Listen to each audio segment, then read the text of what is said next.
Hello, everybody. Welcome to the Starving Podcast. This is your host, Justin Romer.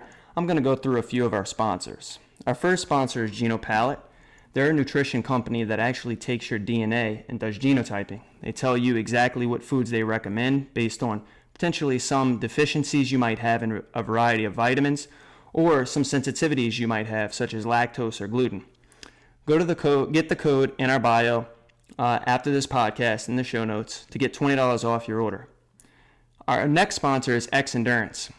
They're a third-party tested supplement company, and they have everything you need in regards to the ecosystem of health, all the way from performance-based supplements such as creatine and protein, and also immunity-based supplements for people that want to stay healthy during a time like this. Our third sponsor is Performance Sleep. Performance Sleep has some of the most comfortable mattresses that are the most affordable that I've ever slept on. Me and my wife have the king-size bed, but if your girlfriend broke up with you during this quarantine, they also have single mattresses that you could purchase. Our fourth sponsor is Dad Bod Fitness Online. This is Dane Smith, Adam Klink, and Ben Smith, and they're actually offering an online programming for CrossFit athletes that want to stay fit at home. It brings about an elegant solution for people that obviously want to remain healthy and fit during this time. So head over to the link in our bio and sign up with them. Our fifth sponsor is Consistency Breeds Growth. It's a customized nutrition company that does one-on-one coaching with all of their clients and athletes. So if you're looking to work with them, you can get 15% off by heading over to the link in our bio and giving them code CBG. Today, we have two special guests on, the co-owners of Nation Athletics, to talk about how they're dealing with the COVID-19 situations in regards to their gym. So stay tuned. It's science.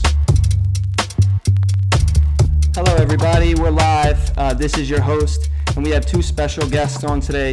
Craig Kinney, a two-time CrossFit individual competitor and one-time CrossFit Games competitor, as well as AJ Alessi, his best friend and co-owner of Nation Athletics, who is a lacrosse coach at Notre Dame in Connecticut, and he's also recently married. So, AJ, congratulations, sir. Thanks, man. Appreciate it. Thanks for having us. Yeah, absolutely. Thanks for having us, Justin. Yeah, thank you. I used to be a member at Brantford CrossFit, best gym in the Northeast nation, and I'm excited to have you guys on today to talk about, the sort of some of the business side of what gyms can be doing and what you're doing specifically to give your members increased value during this time where things, the path isn't so clear moving forward about how we can maintain our health and fitness. So I'd like to first start off by saying, you guys own Nation Athletics. You have two gyms. How many members total between those two gyms do you guys think you have? Our CrossFit members, like excluding, like our kids programs and sports programs, is probably around like 225, 240 between the two gyms. Okay. Something like that. Yeah. So obviously a lot of CrossFit gyms, this is the way that it works. It's you're trying to offer the most individualized experience for the masses. So it is a volume-based approach. You want more people to come into your gym, to be able to coach more people, help more people with their health and fitness.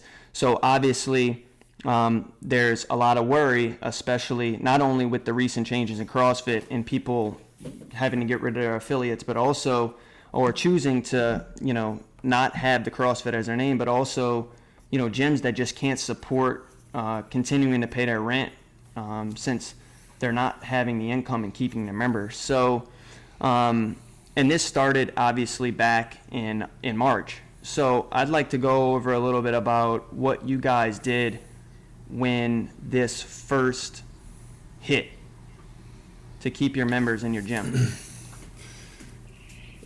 Yeah, so when it first hit, we shut down. Didn't know exactly how long we were going to be shut down for, but our plan was, take it week by week, and then we found out it was going to be kind of for the long haul. So we kind of developed a plan that was like structured around not only just virtual workouts, but in order to keep our members, we basically rented all of our equipment out and gave all our equipment out. So we had, I forget what it was, like 2 days or 3 days each. on that weekend where people could come in and sign out equipment. And at the end of it, we really had maybe a 2.5 pound plate left in the gym. Like even broken plates or everything was taken.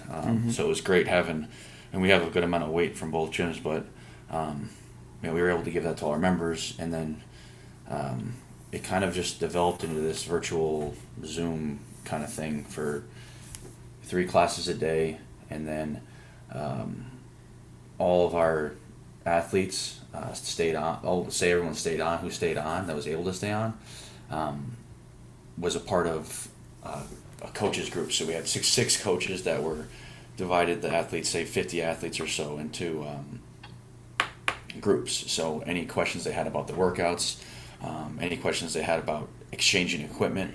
Say you, Justin, you had a rower and you wanted a bike for the next weekend, we handled that, and switching them back and forth. And then from there, we also had, we had the virtual workouts, so we also had whiteboards that were on the unlisted thing for YouTube. So if you clicked on our Spotify, it would send you to the link for our whiteboards. And then we tried to highlight a certain movement of that workout on Instagram just to review it. And then we tried to really, and AJ did an awesome job of this, is kind of highlighting everyone on Instagram and just sharing their stories and all that through our channel, so people can just stay connected more. And I feel like that was huge in the beginning. So people were motivating each other just like they would in the gym, but at home. So that was cool. Anything else we kind of did, Age? No, I think you covered it pretty good. But there's so much that goes into a CrossFit membership, more than just programming, or even our equipment and being in the gym. You get like the community aspect and the camaraderie, and there's just a lot more that goes into it that is the reason why people stick to CrossFit and love it so much. So we tried to just find different ways to emulate that as much as we could. We rolled out a few more programs too, like a running club. We got on the Strava app. It's a running app. Just another option for people. We put out a rolling program too, with just like a 5-week progression for that too, or ski machine too, Age, right?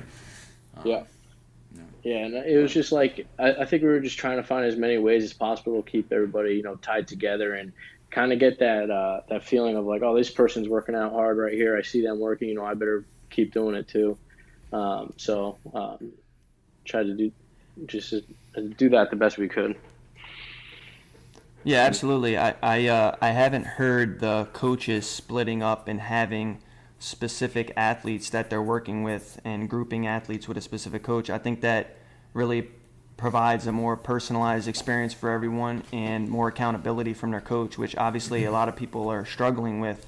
We're so used to that one-on-one interaction with our coach that the Zoom class sort of takes away that bandwidth, and it's different. It's a different approach, And then also, one of the beauties about CrossFit is you have your programming, and then you could have like a professional athlete working out next to, like your grandmother right there. And if you're just looking at the screen at the programming each day, you kind of like miss all that modifying and scaling that you would normally get. So we want to just make ourselves as accessible as possible to all of our members, so that they were, able to do all that stuff, making the workout the best version for themselves each day. So just trying to make them into smaller groups and make it a little more manageable to communicate with them best we could. Yeah, absolutely. I think that I think that's one of the things that works the best was the group code, the groups. Yeah. We'd send out emails weekly and or sometimes daily in the beginning with people trying to figure stuff out. So. Yeah, it makes a lot of sense. I think you guys, at least when I was there, you guys also did a great job of always making it feel like I was the most important member at the gym, because it would be like, hey man, like you coming in for the workout today, that's great, but like what are your goals? Like what are you looking to do in a month from now, in 2 months from now? How are we going to get there? And this was, if you listen to your members, then that's reflected in your coaching and it's also reflected in your programming and the way you teach things. If you have, 100 people telling you that their gymnastics suck, then you make demonstrative videos for gymnastics, which is what you guys did. I've seen a lot of the videos online of showing how to, fix a variety of different techniques and, movement disciplines across, the multi-domain aspect of CrossFit. So I think that's really cool that you guys kept that up, obviously, during the quarantine as well. Did you guys offer a membership discount during the time or still currently based on what's happening, or did you guys leave your prices the same across the board? We took the approach to we left it the same and just tried to give them as much as we could, and there were some people who had to drop off, understandably, because there's people in a tough spot just with work and stuff and the shutdown. So but we left it the same and just tried to give them as much as we could for that membership. Yeah, I think that, from a business side and for the athletes, I think that's the right approach. I think that if you can keep your membership the same and offer more value, that's better than taking less money from people and offering them lower value. So finding a way to innovate, which you guys obviously did during this time, and making the same amount is important. And then, from a business perspective too, like if this happens again, right, you have all the infrastructure in place to continue to offer that great value.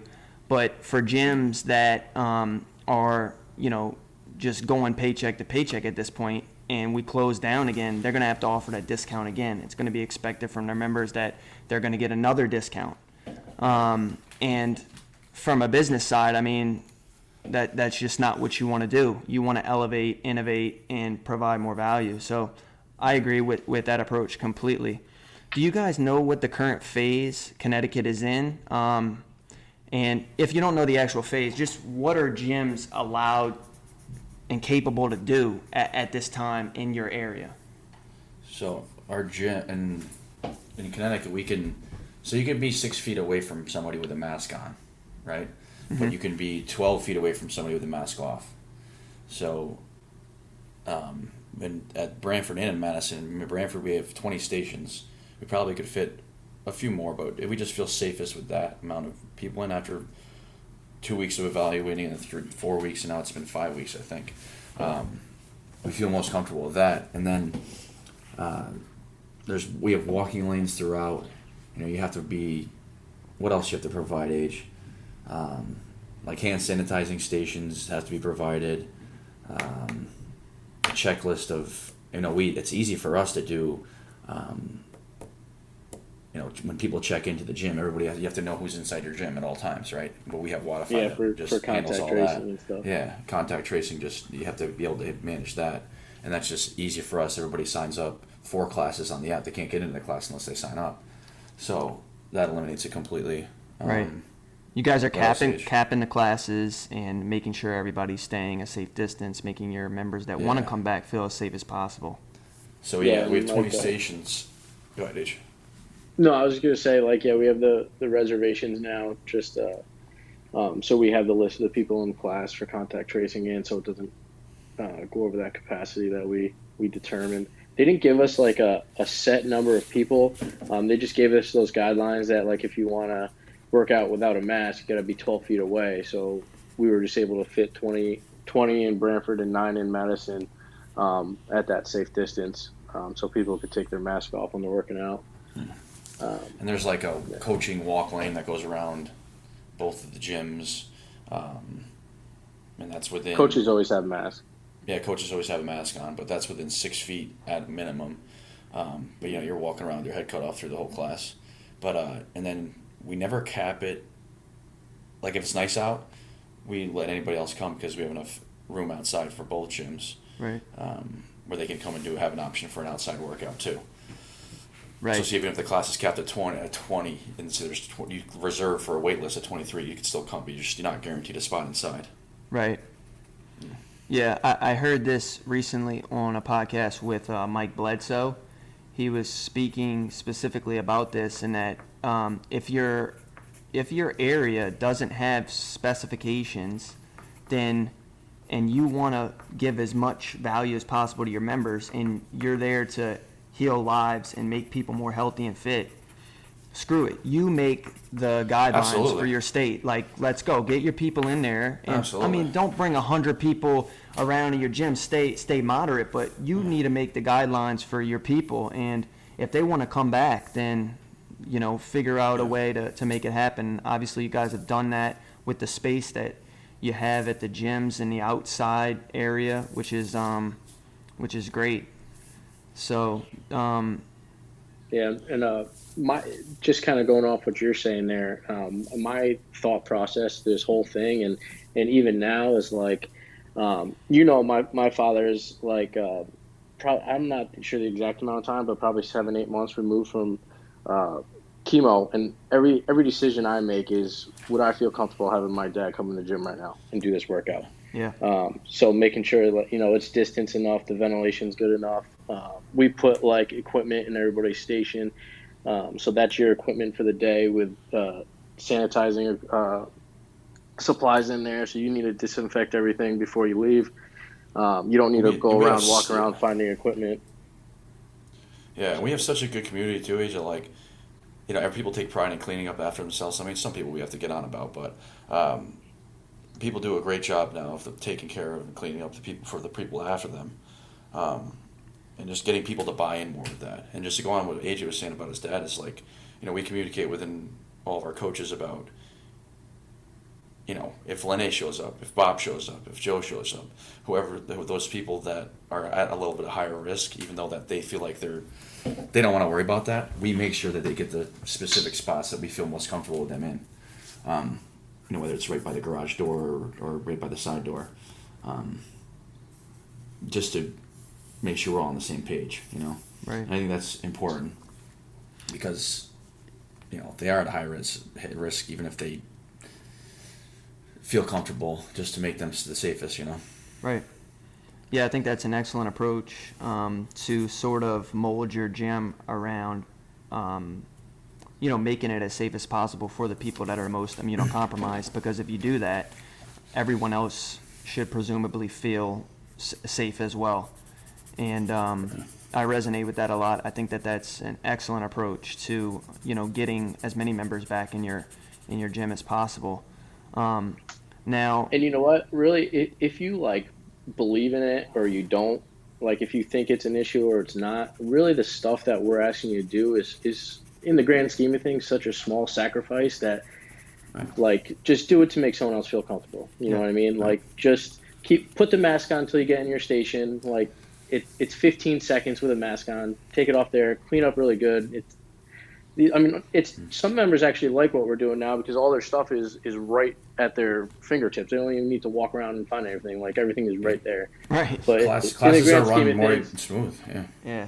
It's such a small sacrifice what we're asking them to do that, and everybody's been so great, really. Our members have been awesome. Yeah, taking a lot of pride in your gym, the gym that you go to, cleaning up after, and just being a respectful human to others that take it serious is extremely valuable, and it's great to have members like that.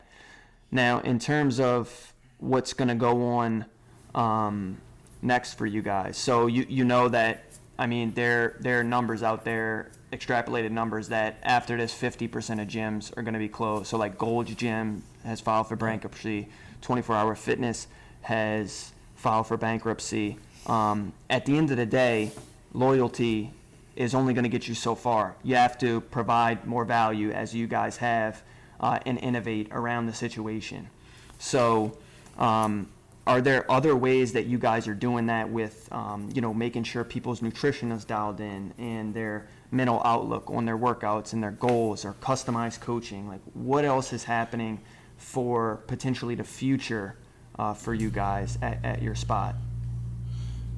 I think a lot of it, with what we're doing right now regarding COVID and also other stuff, is like just getting more feedback from people, and just talking with them more about what they want. But as far as things that we're looking towards doing, we want to expand more on our our virtual programming as well, because we have a lot of inquiries of people that just aren't comfortable going back to their gyms, but that aren't in Connecticut, that want to have, not that they can't use it now, but they just have more of a program set in place that they can have that sense of community with. One of my teammates from the Grid League just reached out to me. He's been following a program just like through Instagram, but now he wanted to be more of a part of it, so we hooked him up with our Nation plan, which is extra programming based off our class programming, so he can be on our class leaderboard from wherever he is and wherever he's traveling from. He travels for work, or if he's home in Atlanta. So it's pretty cool to still communicate with people that aren't in our state and try to expand that way. I'd like to improve on some of our nutrition stuff as well. We did do some stuff with you, but one thing that we did have success with was that 800 gram challenge, and just find different ways to expand there. How about you, AJ? Anything that we've talked about that I'm missing out on?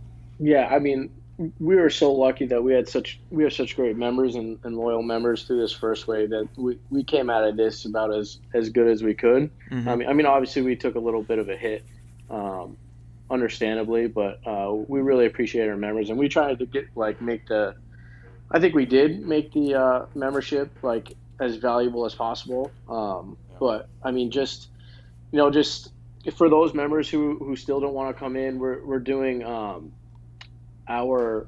few classes a week. At least one class a day is Zoomed so the coach has a mic on, so you're live into our class. You just click on the Zoom link. You hear everything the coach is saying. He's got one of those mics on his shirt, so you could see what the class is doing, and you could hear all the coaching that the coach is giving. And they just hop on a few minutes early, and you go over your modifications and stuff beforehand. Right. But I mean, I think our approach has always been even before the pandemic is what could we be doing to give these guys more in terms of nutrition and just our membership in general. Craig and I have a few big plans that we're not ready to put out there yet, that we were trying to do before this whole shutdown, that this got to have a little bit of a put on pause a little bit. But there'll be some stuff coming out soon. Just like we added the running club. We try and do at least one nutrition challenge a year. But we could, it's always in our minds, what we could do more. But, And just keep doing what we're doing. Yeah. People love being back at the gym, and just as long as we can keep them there. I mean, if this happens again, I think we'll be okay, but you never know. But just enjoying our time with each other right now has been huge, and it's great to see everybody back in the gym. I was coaching the 5 a.m. this morning, and people are just chirping each other a little bit before the class even started, and it was just great to it almost felt like we were 100% back without having this issue. Even yesterday, being outside age we had a lot of running yesterday, Justin, and it almost felt normal. Yeah. It almost felt like we weren't going through this COVID thing, but it's gonna be a while before it feels like that again. Yeah, I mean, if you can give your members even a glimpse of that, to just get their mind off of the COVID thing, I think that's extremely valuable. I think that's what everybody's searching for. And on the nutrition piece, the optimized nutrition program, you guys follow the 800 gram challenge. They do a great job for gyms, obviously, and people do need to eat more fruits and veggies. So you guys are adding value there. You have the customized programming from you if people want more attention, extra stuff on top of what they're already doing at home, and if they have the equipment to facilitate that, which is absolutely excellent. And I think you also brought up a good point when you were talking briefly was, forget about if your members are able to come back. What if they don't feel safe enough to come back? And this is obviously, with the Zoom classes and things being put in place, gives people an opportunity to continue staying on the leaderboard with your members and have a sense of community, because the reality is Peloton's going to eat your ass out. I mean, they're gonna crush you. They're gonna eat you for lunch. if you don't have some of these systems in place, honestly, because they have a person on the screen looking at you. You get your bike, you're rocking, you're ready to go. So like if you don't have this value that you guys are doing, you can kiss your gym goodbye. I mean, that's unfortunate, and it's and we don't want to see any gyms close down, because most gyms out there are looking to elevate people and then make money off that elevation. They're not looking to make money and then see if members get better at their sport or get more healthy, right? They're doing it for the health concern first, and they enjoy the sport and its approach to health and fitness. And definitely, I think everybody's looking forward to what you guys are potentially going to roll out as the quarantine continues and when it's lifted, so that you can continue to add more value. One thing I thought about would be awesome is if, and I don't own a gym, but if I did, I would buy a piece of land and just put a concrete slab on it and put a Zeus rig on it. Yeah. And just get a shed with a bunch of equipment. Call it the playground, or that's a little, especially in Brantford, but like Muscle Beach down in Cali. That's what it's called, right? Yeah, the playground's kind of a little bit, like little rapey, little kids, and you probably don't want to call it the playground. But anyway, you can name it whatever the hell you want to name it. But if people are going to be working out outside, then you can buy a piece of land, put a concrete slab, and put a rig on it. Should do it. Give it a shot. Yeah, I mean, it's cheaper than if you can get a cheap piece of land next to somewhere. I mean, it'd be cheaper than renting out a place every single month over time. Yeah. Or you could do it as an extension of a gym, I guess. Yeah. Like every summer, $40 added to your membership. And you get full access to, or just add it on the value of the current membership that people have or something. I think my point being, I have plenty of ideas. Most of them are stupid, but the point being, you got to figure out ways to innovate. Absolutely. And I'm glad that you guys are doing that. What do you guys think the biggest mistake that coaches will make when gyms or business owners will make for their clients and athletes when gyms reopen again? I think the biggest thing would probably be just not taking it serious enough. Like, again, like going back to my statement before, like if you don't think this is a real issue, that's one thing, but like you're doing it for the people, who are worried about it, and and who are, it's just about doing what's right for your neighbor, you know what I mean? Yeah. Yeah, it's not gonna. The people that are upset about it, are not upset about it. The people that get upset about putting a mask on, if we have members that are not willing to put a mask on for the person next to them and feel safe, I don't even want them in the gym. Right. You know what I mean? Those aren't the type of character people that are going to be in our gym anyways. Right. Those if you could care less about what other people are feeling, then we don't want you in here. That's not the right spot for you.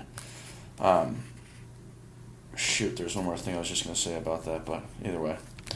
Yeah, I'm with AJ there. It's just being good to your neighbor. Yeah. Just paying attention. It's not going to hurt you to put a mask on. Yeah, I agree with that. And, that's how I think most gyms should operate. But obviously it starts with leadership, right? And if you're the CEO, you're the owner, you're working out at that gym, and you're not wearing a mask, it's going to trickle down into your members. And they're not going to wear a mask either and be like, I'm not taking this serious here. So it's not a big deal to them. So why is it a big deal to me? And sorry to cut you off. You go ahead, Age. Yeah.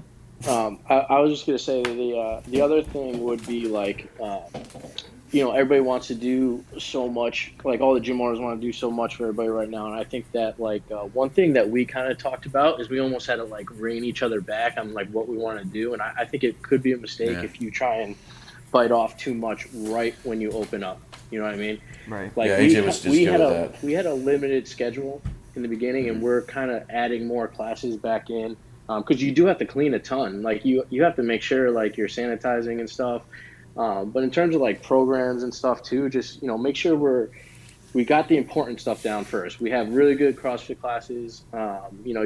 the classes that we're going to have are going to be on point, and you're just not wearing yourself too thin right off the bat. And then once you see that you can handle what you're doing, add a little bit more, and you handle that, add a little bit more from there. So Absolutely. I, And that think goes another to thing. programming too, AJ. Programming and like the structure of your classes and everything like that is what do we start with age? 3 class? How many classes did we start with? 4? We had 3. we had 6 in Brantford and 3 in Madison. No, No, 5, 7, 9, 5 in Brantford. 4:30. Yeah, 5 in Brantford. Sorry. 5 in Brantford. And then we're slowly adding the 12 in now. And then we're talking about adding an open gym. But it's like, wait till you hear from your members like, hey, Craig, I can't make this class. Can you open up this up? And like, yeah, once we get some more feedback from that, and just talk to your members about it. Because like talking to some people now too, as they see them opening, like, having so many classes, and having open gym times, and it's like, just wait to see what works. Right. You know what I mean? Because you might have a class, and if you open with two lesser classes, you might get in a point where, shoot, maybe there's some people that don't like 20-person classes that want to have that, or like the 20-person classes. So there's some people that will feel less whether there's 10 people in the class. So you have to like kind of find that sweet spot that works with the amount of class that you put out in your payroll, and how much time that the owners can really spend there too. Right. So I don't know. I think like AJ said, you got to start slow, and especially with the programming part of it too. Things are running smoother than ever because they have their own cleaning station. They only have their own weights. Sometimes they have to ship between stations to get certain dumbbells and things like that. But we're done, and people on time, and there's no rollover, and it's everybody knows it's no nonsense. Like it's an hour and then you're out of there because we have to clean the gym and get people out for the next class. Right. So. Yeah, I think that's important, not having sort of a entitled approach to knowing what's best for your gym first without listening to your members. Yeah. Listen to your members, and because this, you can know every single thing about business. You can have an MBA from Harvard, but if you're not listening to your members, then you're doing them a disservice for what they need, because this is an unpredictable and unknown time for a lot of people. So. And I definitely resonate with a lot of the other things you said, because you don't want to have your members come back and then it's like, oh yeah, we got a nutrition challenge going. We're adding, 225 squat cleans 3 times a week, and you're going to hurt yourself, and all of these other, different things that they have to worry about. You want to build the foundation, which is health and fitness, and give people that ability to do that safely, and then once you're able to do that, you can build on it. So, yeah. And what's the biggest thing we need to give them is like they were getting fitness at home, right? We're giving them that. They want to get back to being around other people and feel comfortable about it, Yep. So that's the biggest thing. Just giving them the ability to see each other and laugh and joke around and compete. Yeah, absolutely. So yeah, I definitely want to give you guys now the opportunity to talk a little bit about anything else you might want to bring up in regards to the situation, and then also tell people where they can find you when they're in Connecticut. They might want to drop in and check out your gym. Well, how are you doing, Justin? I'm doing well. The company, CBG, grows a little bit every year. It's extremely manageable for me. We have another coach. Great. I really enjoy the nutrition aspect and helping as many people as possible, especially now where people are realizing how important their health is. So my wife is great. She's obviously working right through all this at the hospital and doing it like a champ. So, Nation. Nation. Yeah. That's what I'm talking about. Yeah. And your buddy's still with you, right? Is he doing all the programming? Yeah, my buddy Taylor is still doing. Yeah, he's our Taylor. head coach, doing programming for people. We're obviously starting to innovate online too, and get on Zoom calls with some of our athletes every week, and speaking with them, and doing. We're doing some workouts once a week that they all do together. Call it the CBG cage match, son. If you want in on that CBG cage match, I'll throw you some workouts. Sure. I'm always down for that. So we named it that, and we're just trying to add value that way. So that That's cool. we can obviously we do the personalized stuff, so we want to continue to do that, but we want people to have a sense of community as well. So we know the value in that, and obviously you guys do too. So So I know they can find you on Instagram and social media. Where can they look for your accounts and stuff like that if they want to look everything up?